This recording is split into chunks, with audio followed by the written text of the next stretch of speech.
رمضان المبارک میں خاص طور پہ 4 چیزوں کا اہتمام کرنا چاہیے. جیسے ہم کہتے ہیں نا ہم کیا پڑھیں رمضان کے اندر، تو 4 چیزیں جو ہیں وہ اپنے کثرت سے، وہ سب سے پہلے کلمہ طیبہ.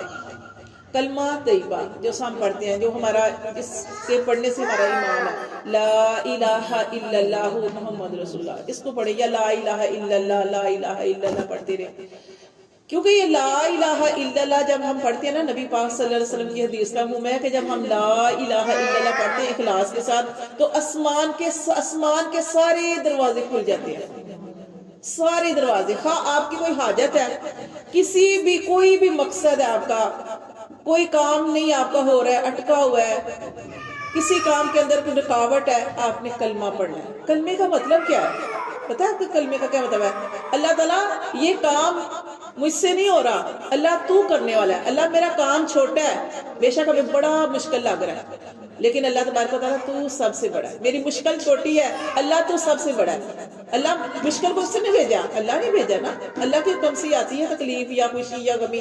تو کلمے کا مطلب یہ ہے کہ اے اللہ میرا غم، میری پریشانی، میرا دکھ، میری تکلیف چھوٹی ہے، اللہ تو سب سے بڑا ہے اور تو ہی مسئلوں کا حل کر سکتا ہے. کلمے کا یہ مقصد ہے.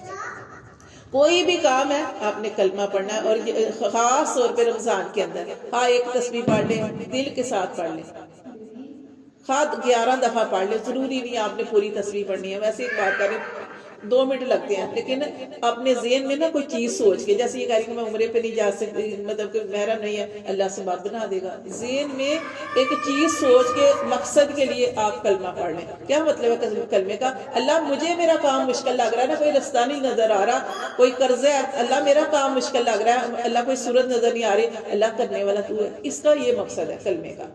تو یہ پڑھنا ہے آپ نے کلمہ لا الہ الا اللہ، ٹھیک ہے، اتنا پڑھ لیں، یا لا الہ الا اللہ محمد رسول اللہ، ٹھیک ہے.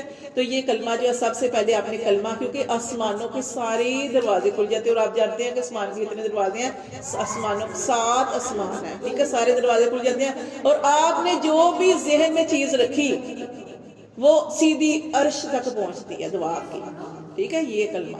اور کلمے کے بارے میں اور بھی حدیث ہے نا، کہ واقعہ بھی ہے حضرت موسیٰ علیہ السلام کا، کہ موسیٰ علیہ السلام نے اللہ تعالیٰ سے عرض کی، اے اللہ کوئی ایسا ورد بتا دے کہ اللہ اس ورد کے ذریعے، اس ذکر کے ذریعے میں تجھے یاد کروں، تجھ سے دعائیں کروں، تجھے پکاروں.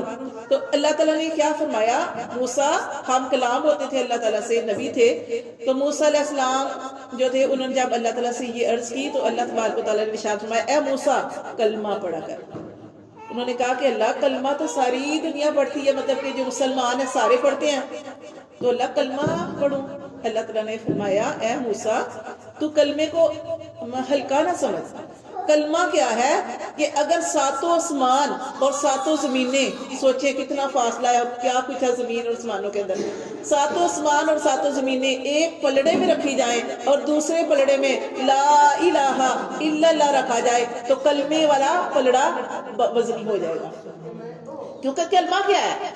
اللہ کا نام، اور اللہ کے نام سے وزنی کچھ بھی نہیں ہو سکتا. یہ ساری چیزیں زمین آسمان سارا کچھ یا جو کچھ اس کے اندر ہے اس کی کوئی اہمیت نہیں ہے. اللہ کا نام، اللہ کا ذکر سب سے بڑا. تو کیا ہے کہ کلمہ طیبہ یہ پڑھنا چاہیے. اور دوسری چیز کیا کرنی چاہیے؟ بہت زیادہ جس کو کرنا ہے ہم نے استغفار ہے. استغفر اللہ ربی من کل ذنب واتوب الیہ، یا استغفر اللہ استغفر اللہ استغفر اللہ، اللہ میں تجھ سے معافی مانگتی ہوں. یا آپ وہ سید الاستغفار آپ کو آتا ہے تو وہ بھی ایک دفعہ پڑھ لیا کریں. وہ کلمہ ہے نا 5واں کلمہ، وہ والا وہ بھی پڑھ لیا کریں. باقی جتنا جیسے بھی آپ ذکر کریں، استغفار پڑھ لیں، استغفر اللہ پڑھ لیں، یا استغفر اللہ ربی من کل ذنب واتوب الیہ، کہ اللہ تعالیٰ میں اپنے سارے گناہوں کی تجھ سے معافی مانگتی ہوں. تو یہ استغفار آپ نے کثرت سے کرنا ہے، کیونکہ نبی پاک صلی اللہ علیہ وسلم کی حدیث کا مفہوم ہے کہ حضرت سیدہ عائشہ طیبہ طاہرہ رضی اللہ تعالیٰ عنہ نے، انہوں نے نبی پاک صلی اللہ علیہ وسلم سے پوچھا کہ اللہ کے رسول میں شب قدر کو پاؤں، جیسے کہ آپ جانتے ہیں رمضان کے اندر لیلۃ القدر ہے. انہوں نے کہا کہ اللہ کے رسول میں لیلۃ القدر کو پاؤں تو کون سی دعا کروں؟ تو آپ نے فرمایا عائشہ ایک ذکر کرنا. وہ کیا ہے؟ آپ نے فرمایا کہ وہ استغفار ہے. استغفار اللہ سے کرنا. انہوں نے کہا اللہ کے رسول وہ کیوں؟ کہا اس لیے آپ نے ارشاد فرمایا اس لیے کہ استغفار کیا ہے؟ اللہ سے معافی مانگنا. جب اللہ نے معاف کر دیا نا، آگے ساری دنیا بھی آسان اور آخرت بھی آسان.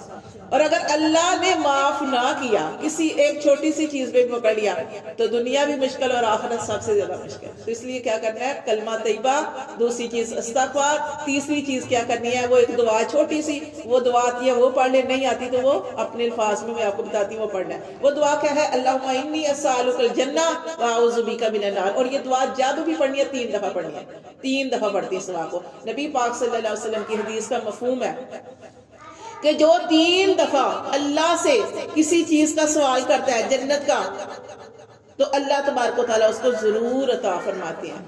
ٹھیک ہے؟ کیا ہے؟ اللہم انی اسألک الجنہ واعوذ بک من النار. اے اللہ میں تجھ سے جنت کا سوال کرتی ہوں اور اللہ دوزخ سے پناہ مانگتی ہوں. تو یہ جو چیز ہے نا، یہ تیسری چوتھی جو اس کے اندر ہی آ گئی ہے کہ جنت کا سوال اور جہنم سے پناہ. تو یہ آپ کو عربی میں دعا آتی ہے تو اللہم انی اسألک الجنہ واعوذ بک من النار آتی ہے تو ٹھیک ہے، نہیں آتی تو آپ نے کہنا ہے اللہ مجھے جنت عطا فرما، اللہ مجھے جنت عطا فرما، اللہ ہمیں جنت عطا فرما، اور اللہ دوزخ سے بچا، دوزخ سے بچا، دوزخ سے بچا. 3 دفعہ ایسے پڑھنا ہے. یا تو عربی میں دعا کر لینی، یا اردو میں یہ آپ جیسے، یا پنجابی، جیسی آپ کی زبان. اللہ تعالیٰ ساری زبانوں کو سمجھنے والے ہیں. تو یہ آپ نے جو 4 کام ہے رمضان کے اندر یہ کرنے ہیں. درود پاک تو آپ پڑھنا ہی چاہیے. تیسرے کلمے کی آپ جانتے ہیں ویسی بڑی فضیلت ہے، کوئی بھی اللہ کا ذکر کرے، لیکن خاص طور پہ یہ 4 جو ذکر ہے یہ ان کی طرف خصوصی جو ہے توجہ دینی ہے.